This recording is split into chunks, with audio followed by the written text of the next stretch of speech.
today we'll be talking about learning not to give up on God during troubling times. When you say trouble, it doesn't mean na away or gulo. Actually, trouble means difficult or confusing time, confusing situation sa life.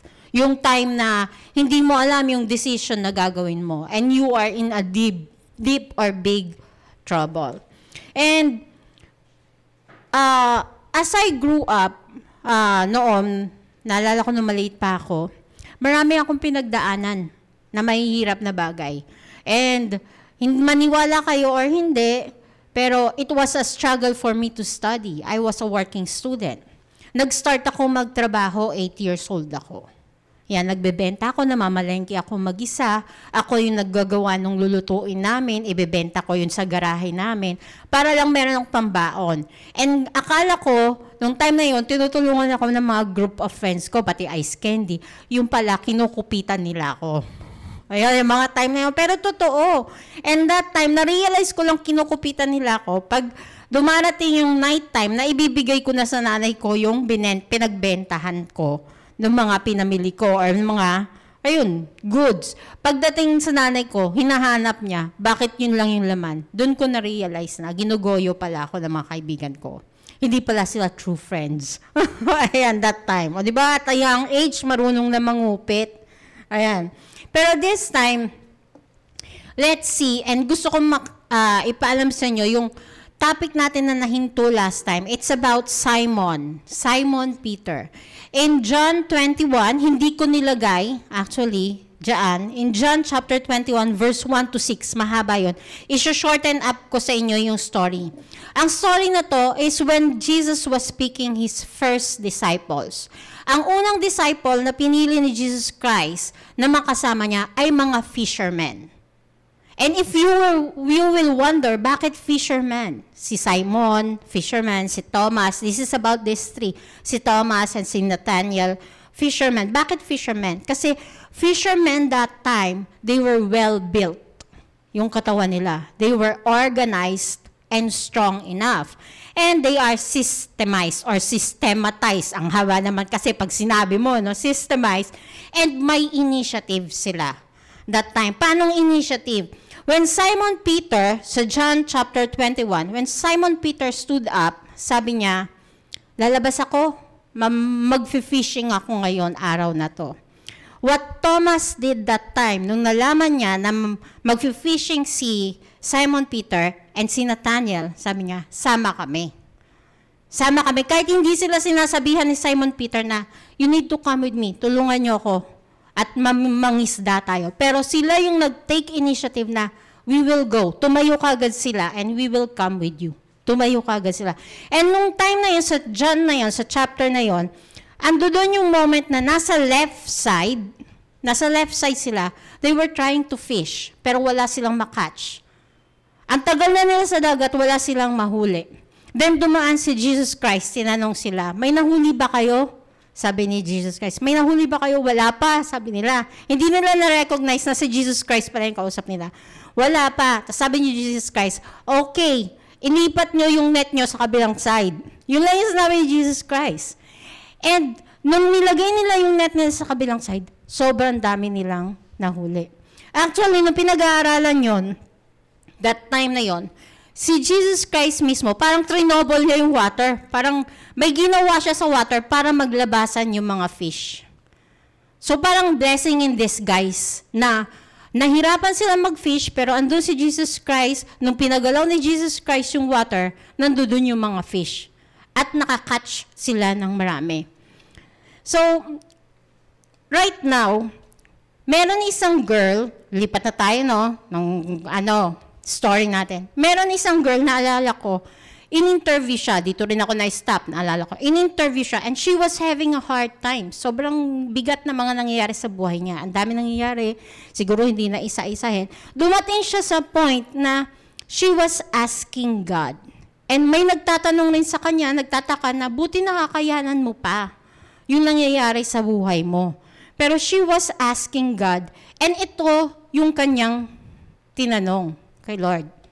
I once asked God, why are you taking me troubled waters. Bakit, Lord? Bakit mo ko dinadala sa mga magugulong sitwasyon sa life ko? Bakit mo ko dinadala sa difficult and confusing situation ng life ko?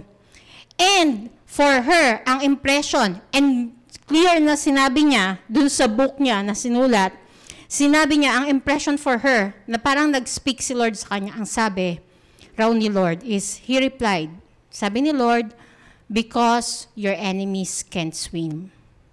Kaya kita dinadala dyan sa troubled waters na yan. Kasi alam ko na hindi kaya ng enemy mo na i-overcome yan.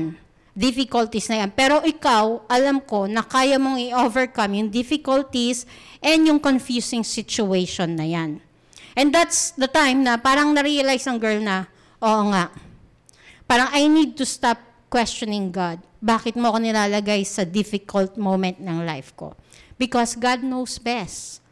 Parang alam niya na hindi kaya ng enemies mo yung ginagawa mo, kaya ikaw ilalagay kita dyan dahil alam ko kaya mong i-overcome yan nangyayari sa life mo. We people think that believing God will protect us from trouble, right or wrong? Diba, ang lakas ng faith natin, naniniwala ako kay Lord na basta maniwala ako kay Lord, ipoprotect niya ako sa trouble. And we believe that He is our shield sa mga problems natin. Kasi yun rin naman tayo minulat eh. Kumapit ka lang kay Lord. Kahit anong problema, kaya mo. Kaya mo pagdaanan. Diba? Parang kahit yung mga parents natin, kung lumaki ka sa Christian family, yun, just believe in God and you can overcome, you can conquer. You are more than conqueror. Naalala ko tuloy yung song, You Are More Than Conqueror na song. Yeah. Many of us people think that believing God will protect us from trouble or shield us from problems. Diba? So, since ganung culture tayo pinalaki, ganun na nilagay sa mind natin, this is the time na when calamity comes sa life natin, when struggle comes sa life natin, when confusing moment comes sa life natin, we question God's goodness. Tinatanong na natin si God, God, asan yung justice? We question God's goodness and justice. And then, we come up to a conclusion na life is so unfair. God, you are so unfair. I'm so faithful sa'yo, pero bakit parang walang justice para sa akin? Bakit parang mas maganda yung buhay niya kaysa sa akin? Bakit wala ako nung meron siya? Pero ako yung faithful servant mo. Ako yung nasa ministry, ako yung nandito at nagiging generous sa maraming bagay. Kasi we come up to that conclusion because we were brought sa time na pinaniwala nga tayo na si Lord yung shield natin in every problem that we will encounter in every difficult, confusing situation na dadaan sa life natin, which is troubled waters. Yung title natin kanina, troubled waters. I want to introduce to you Job. Marami sa inyo kilala nyo na si Job. Sa mga hindi pa kilala si Job, siya ay isang character sa Bible.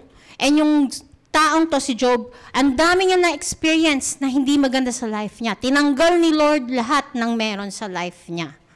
Tinanggal ni Lord yung mga anak niya, yung mga cattle niya, yung ari-arian niya. Binigyan pa siya ng sakit ni Lord. And ang nangyari pa nun, sa book ni Job sa Bible, nagpaalam pa si Satan.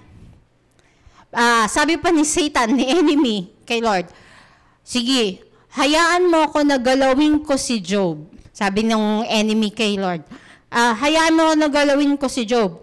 Naniniwala ako na tatalikuran ka niyan.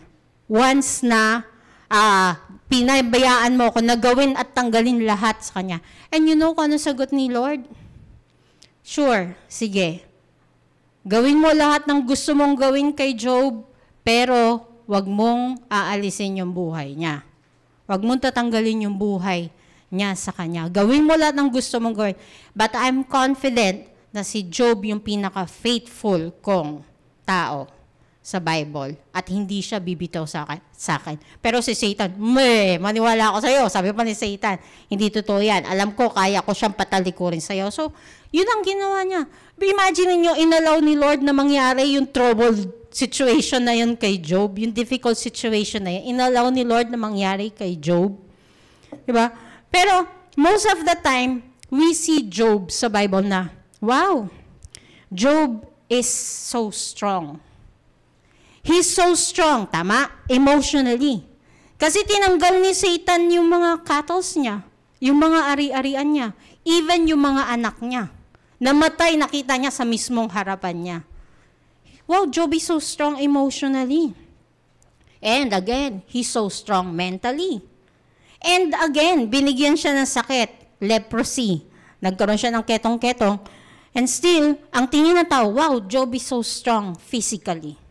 Diba? Kahit may sakit siya, hindi siya bumibitaw kay Lord. And again, spiritually. Hindi talaga siya bumibitaw kay Lord. And yun yung tingin natin, Job is so strong. But, this is what I want us to know. And this is what the book of Job really wants us to learn. Ito yung tinuturo sa book of Job. Hindi yung strong si Job, hindi yung wow, ang galing ni Job. Kundi, ito yung tinuturo niya. What the real lesson that Job is teaching us is to don't give up. Don't give up in life. Hindi niya tinuturo, hindi niya sinasabi na just to be strong in life. Maging strong ka lang. Hindi yun yung tinuturo niya. Ang tinuturo niya is, tingnan niyo yung buhay ko and don't give up. Huwag kayong sumuko. The message is really all about not to give up on God because you experience troubles or you experience troubles in life. Huwag niyong bitawan si Lord pag nakaranas tayo ng mga pangit na nangyayari sa life natin or trouble sa life. Meron time dumarating sa life namin ni Sir D, effective pa ba kami sa ministry? Parang ayaw na namin. Yun. Or parang, Lord, gagamitin mo pa ba kami sa ministry? Pero kung iaalaw namin na kainin kami ng ganung thinking, then it means you're giving up kay God. You're giving up. Sabi nga dyan, not to give up on God because you experience troubles in your life. I want to show a picture. This is Jim Thorpe. Jim Thorpe was born May 18, 1887, up to March 1953. Ganun, no? So, yung picture na yan, it was taken 1912. Ang tagal na, no, nung photo na yan. Tingnan nyo lang kasi explain ko sa inyo kung anong meron dyan. Okay? Si Jim Thorpe, he was a Native American. Ang dami niyang struggles na pinagdaanan. He was so poor that time. Yung family nila, they were poor. He had a twin, namatay yung twin niya, ng mga 9 years old sila. And then, he was a Native American, and that time, they were not considered American. 1912 yung picture na yan, pero they were given citizenship 1920s, nung time na yan. Anong mapapansin nyo sa picture na yan? Hindi ko na ilagay na yung picture na. Pero tingnan nyo yung shoes niya. Tsaka yung socks niya. Magkaiba. Magkaiba yung shoes niya and yung socks niya. Kasi that time, he was a victim of racism. They was kumbaga, nung time na yon, yung racism, masyado siyang tinamaan. Hanggang umabot siya sa pagiging depression. Yung nangyari sa kanya. Nung 1912, ang ginawa sa kanya, nung mga ka-sports niya, tinago or ninakaw yung shoes niya. Tapos, yung shoes na yan, wala siyang magawa dahil lalaban siyang Olympic, wala siyang magawa. So, what he did is, naghanap siya ng shoes na pwede niya suotin. And yung shoes na yan, nahanap niya sa basurahan. Yun nga lang, hindi magkaparehas. At magkaiba yung size. Kaya napapansin nyo, magkaiba yung color, magkaiba yung size. And then, kung mapapansin nyo yung medyas, magkaiba yung size. May malhaba, may maikli. Pero, since magkaiba yung size ng shoes niya, he needed to put layers of socks that time. Kailangan niya ng layers ng socks para lang magkasya yung shoes sa kanya. And naghanap siya ng way. Hindi siya nag-give up, naghanap siya ng way. 1912. And what happened? You know what happened next? Lalaban siya ng Olympic dyan. He won 2 gold medals that time. Nanalo siya kahit na meron ng bubuli sa kanya. Because he was a Native American and wala silang citizenship. They were the picture ng mga tao sa bullying. Sila yung tinitingnan ng mga tao na noon na parang icon sila na yan ang ibuli natin, yung mga Native Americans. Hanggang umabot siya na time na sa pambubuli sa kanya, doon na yung medals niya, he was the very first American athlete na nagpasok ng gold sa USA. Native American. Pero what happens next, dahil nga racism, they ini-strip nila yung title sa kanya. And it caused him to be alcoholic, nahirapan siya bumangon sa life, hindi siya makahanap ng magandang partner, but he did not give up. Na-realize niya na I still need to stand up. I still need to do what I need to do. So what happened is he became the football player, the best football player. He's the best athlete of all time, an athlete of many sports, and he was the first president of NFL or National Football League and Pro Football Hall of Fame. Ando doon yung picture niya. And he was playing for New York Giants. Take note, he was the only athlete sa New York Giants na naglalaro ng 2 sports at the same time. Yon. Kasi pag nasa New York Giants noon, parang pag football ka lang. Pero he was allowed. Kaya ang tawag sa kanya, he was the best athlete that time. Nung panahon, imagine niyo, magkaiba yung size ng sapatos niya, pero he still won 2 gold medals.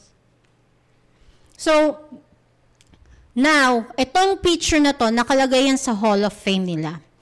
And Jim Thorpe, itong picture na to, serve as a reminder to the Native Americans that we can overcome difficulties in our life. He was the icon, kaya sila nagkaroon ng citizenship, yung mga Native Americans. Ayaw silang i-consider na American, na mga Americans, pero he was, kasi siya yung first na tao na nagpasok ng gold medal sa USA. Yun. That was for us, for how he, kung paano niya present yung difficulties sa life niya. Right now, let's talk about ano bang sinasabi ni God pagdating sa difficulties in our life. Si God, ito yung gusto niyang matutunan natin. Faith in God does not guarantee prosperity. Faith in God does not guarantee prosperity. And lack of faith does not guarantee troubles in this life. Hindi ibig sabihin na pag may faith ka kay God, yayaman ka na. Yung iba ginagawa nilang loto si Lord eh. Lord naniniwala ako sa'yo. Kaya dapat i-provide mo lahat ng pangangailangan ko. Dapat I need to prosper in my life kasi naniniwala ako sa'yo. And lack of faith does not guarantee troubles na, oh Lord, sige, since naging faithful ako sa'yo, payayamanin mo ko. Pero kung babawasan ko yung faith ko sa'yo, does not guarantee troubles in life? Yun? Ang ibig sabihin nun is, maraming mga tao na mataas yung faith nila kay God, pero they are not rich. They are struggling. Nahihirapan sila. They even offer their life. Parang si Jesus Christ. Ang taas ng faith niya kay God, pero Jesus was not rich. Actually, he was a carpenter. And namatay siya na hindi pa rin mayaman. Naka-gown nga siya eh. Naka-ano nga lang siya. Ano ba tawag doon? Yung ba yung mga, ano nila, gown or habito? Ba tawag doon? Yun, basta. And then, katulad rin nila, Job. Mayaman na nga, tinanggalan pa. Pero mataas yung faith niya kay God. And marami ang malayo kay Lord, pero well-provided ang pangangailangan nila sa buhay. Parang ang unfair, Lord, ng life. Hindi yun justifiable. Kumbaga, parang ang unfair naman na malayo sila sa iyo, Lord, pero sila pa yung maraming pera, sila pa yung maraming napoprovide at naipamumuhay ng maayos. Or minsan, maririnig mo lang, kaya ka hindi binibless ni Lord eh. Kasi, bad ka kasi, hindi ka nag-church. Or maririnig mo lang, or kaya ka hindi binibless ni Lord kasi hindi ka marunong mag-tithes. Dapat mag-tithes ka para i-bless ka ni Lord. Maraming mga ganong disillusion na maririnig nyo sa church. And, ulitin ko, faith in God does not guarantee prosperity, and lack of faith does not guarantee troubles in life. If this were so, kung ganun pala yung sinasabi natin at magiging mindset natin, halimbawa, people would believe in God simply to get rich. Maniniwala lang ang tao kay God para maging mayaman sila. Kung yun yung magiging mindset nila na, kay Lord ka kumapit kasi ipoprovide niya lahat ng kailangan mo. Kay Lord ka kumapit kasi hindi ka magkakaproblema sa buhay mo. Kasi if this is our mindset, then people will believe in God simply just to be rich or just to be provided with everything that they need. Asan yung faith doon? Asan yung faith talaga na naniniwala at nagtitiwala ka? Hindi yung naniniwala ka lang dahil gusto mong ma-provide yung mga pangangailangan mo. If that is so, what to do now? Ate Jane, anong gagawin natin? Dito papasok ngayon yung ano yung kailangan natin gawin. Kaya dito ko papasok yung AAA. AAA, Battery? Battery lang. Ano para ma-recharge tayo? Okay, AAA. What to do? Ito yung first A na ibibigay ko sa inyo. First is accept. Accept not just the good in life, but also the bad in life. Hindi mo lang i-accept na good, which means ideal. Kung ano yung ideal sa life, na nangarap ka na, nag-fantasy ka na, gusto ko na malaking bahay, gusto ko na bagong kotse, gusto ko na magarang wedding, yung mga ganun ba, gusto ko bonggacious yung gown ko. You will not just accept the good or ideal in life, but also the bad, which is the reality in life. Kailangan mo rin i-accept yan. Sa Job 2:10, Job replied, "Don't talk like a fool." Ang kinakausap niya dito, asawa niya. Kasi nung time na yan, nag-aaway na sila ng asawa niya. Sabi ng asawa niya, talikuran mo na yung Lord mo. Talikuran mo na yung Diyos mo. Wala na sa atin lahat. Pero that time, sabi ni Job, don't talk like a fool. If we accept blessings from God, we must accept troubles as well. In all that happened, Job never once said anything against God. Sa dami na nangyari sa life ni Job na pangit, never siya nagsalita ng something against God.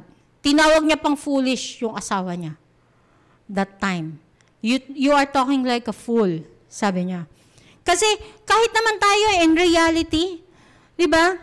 Pag meron tayong friend at panay na as ng favor, di ba? Nakakapagod rin.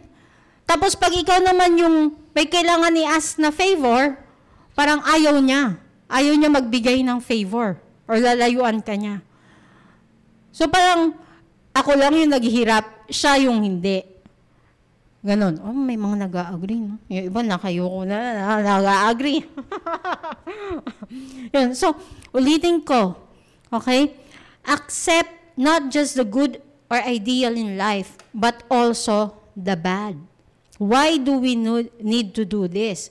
Kasi, sa Ecclesiastes, sabi niya, accept the way God does things in your life. You enjoy prosperity while you can. Ibibigay ni Lord yung prosperity sa'yo while you can. But when hard times strike, realize that both come from God.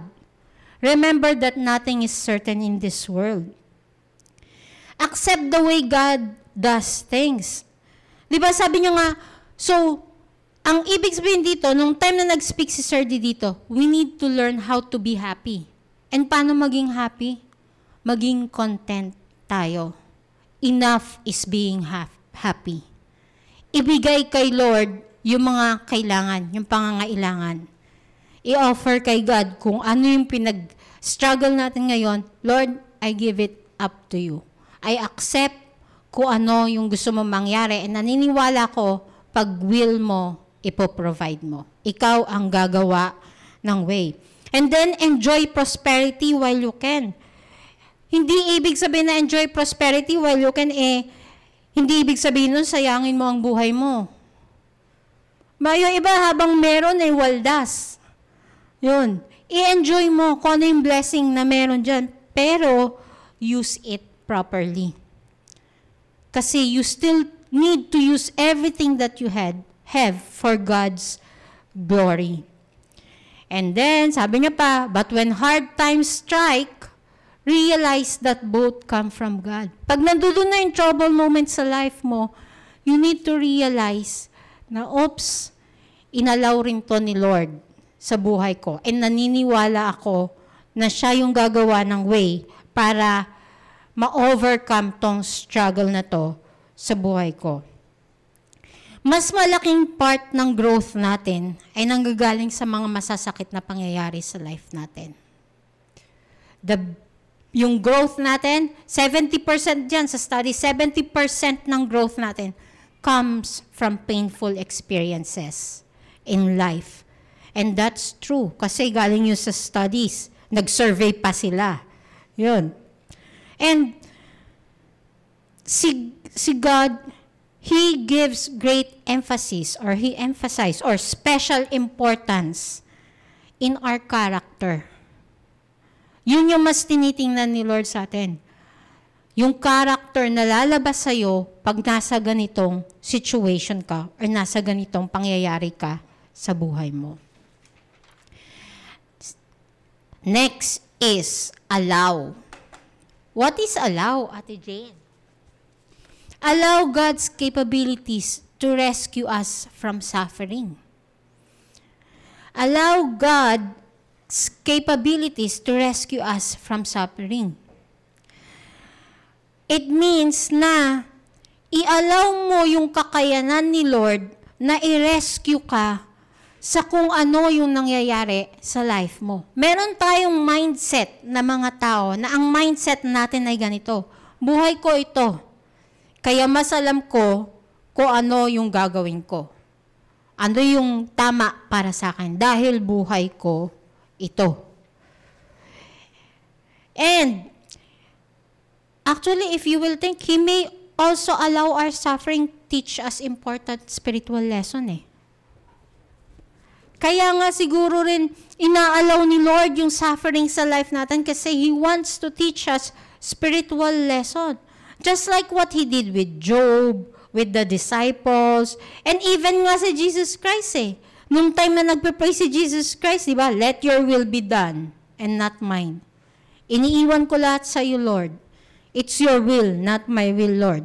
And even nga yung mga fishermen, matatawa ka Kasi, nung time na nag-fish sila, wala silang makuha, pero nililipat nila, ando doon, at meron silang na-catch na maraming fish, parang pag-iisipin mo, kaya mo pala, Lord, na palabasin yung fish, pinahirapan mo pa kami.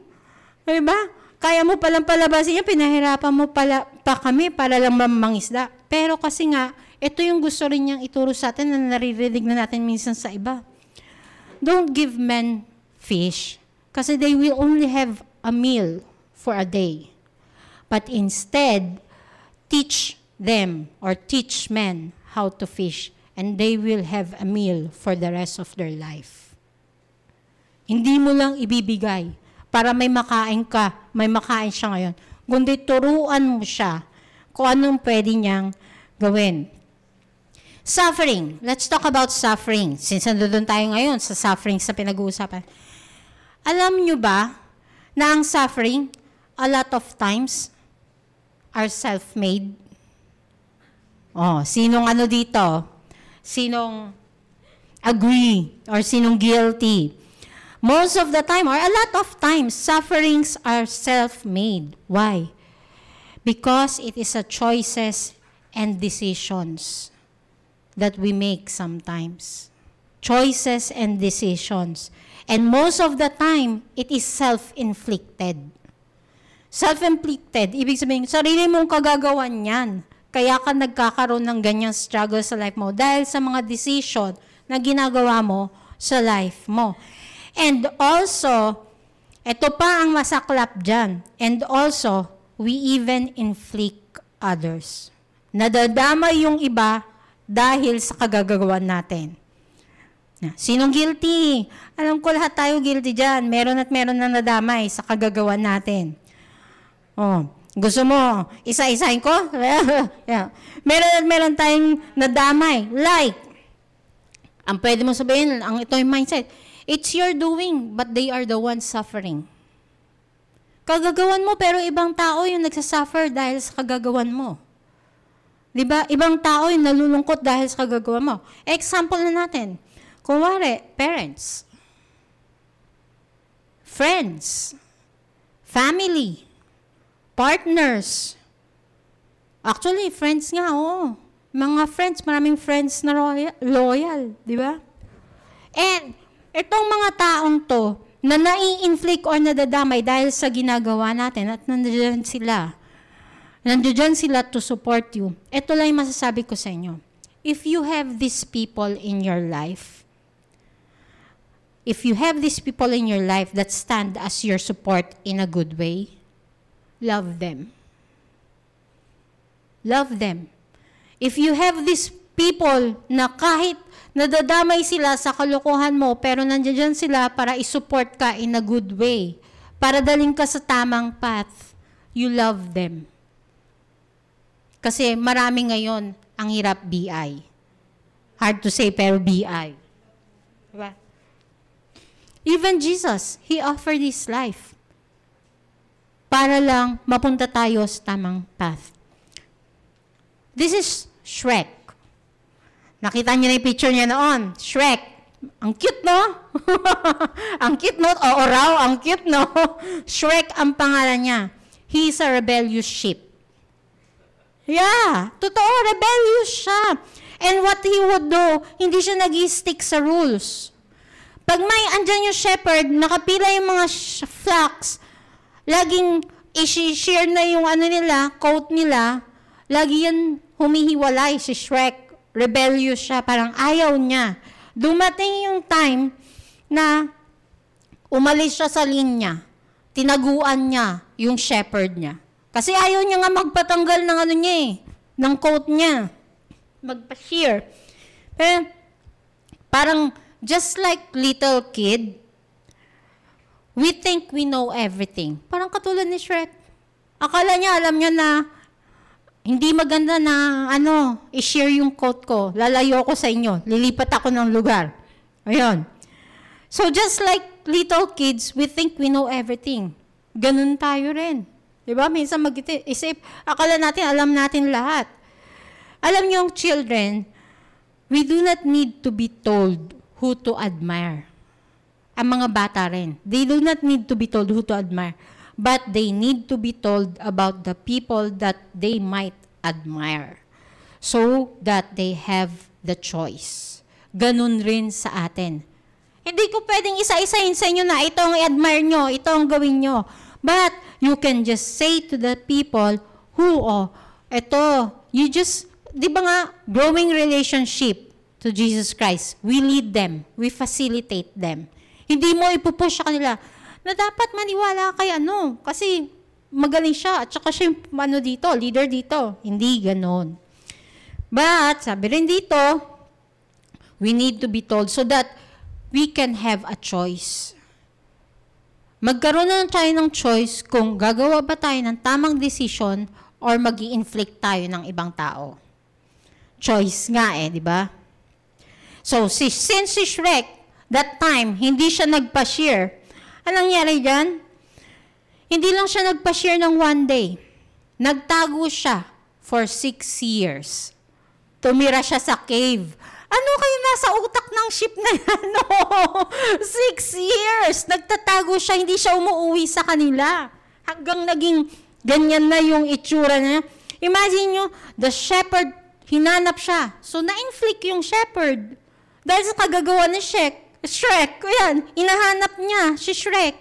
Na ano yung bawasan yung oras ng shepherd, yung strength niya, yung effort niya. Pero, trinay pa rin ng shepherd, he took him back to the shearing and shed his flocks. Or his, shear that time. And, he gave him his first haircut in 6 years. Wow, sana all. Sana. Lagi na nag-haircut yeah. Diba? And this is what's next. When it was all cut off, nung na-cut off yung kanyang fleece, you know what? It weighed 27 kilograms or 60 pounds. Ganon kabigat yung dinadala ni Shrek for 6 years. So, ganon rin tayo minsan sa life natin. Ganon kabigat yung dinadala natin sa life natin kasi ayaw natin. Ayaw natin sumunod sa rules na gusto ni Lord or sa direction na binibigay ni Lord for us. We are a rebellious sheep. Ayun, rebellious sheep din pala tayo. Ayun. And that is enough wool to make 20 men's suits. Ang daming pwedeng gawing jacket nung wool na yon. And ito yon. So, ito na siya. Nung natanggal yung niya. Diba? Yan na siya. Ito yung pangatlong A. Triple A, diba? The third A is apply. All your learnings from God's Word, you apply it. You apply it. Diba kanina, accept, allow, ngayon you apply it. Hindi naman pwedeng kain ka lang ng kain. Tapos hindi mo i-apply para maging energy yung meron sa'yo. Pag hindi, magiging katulad ka ni Shrek. Tataba ka ng husdo. Ganyan. Hindi ka nagda-diet. Titira ka sa cave. Apply mo kung ano yung meron sa'yo. Hindi pwedeng kain ka lang ng kain. Kailangan mag-exercise din. Nagsalita? Si Ate Jane? Nagsalita? Ayan. Paminsan-minsan. Kailangan rin na exercise. Ayan. No one has ever seen such long merino wool before. And lahat halos ng tao, mga mayayamang tao, gusto nilang bilhin yung wool ni Shrek. And that time, yung fleece na yon, nung time na yon, Shrek's fleece was auctioned off. And the money was raised, ang dami. They gave it to charities na nakatulong sa children. And that's what applying is. If you apply God's Word in your life, you can help many people, hindi lang children. You can bring many people for God. You can be a good influence sa iba. And the money that's raised, napunta sa charity ng children. There was so much of it that it made a lot of money. I want you to know this. If Shrek the sheep has so much to offer, kung si Shrek nga may na-offer siya, has so much to offer to help others, sobrang daming pera, ganon, know that there is so much more that you can offer compared to Shrek. There is so much more you can offer compared to Shrek.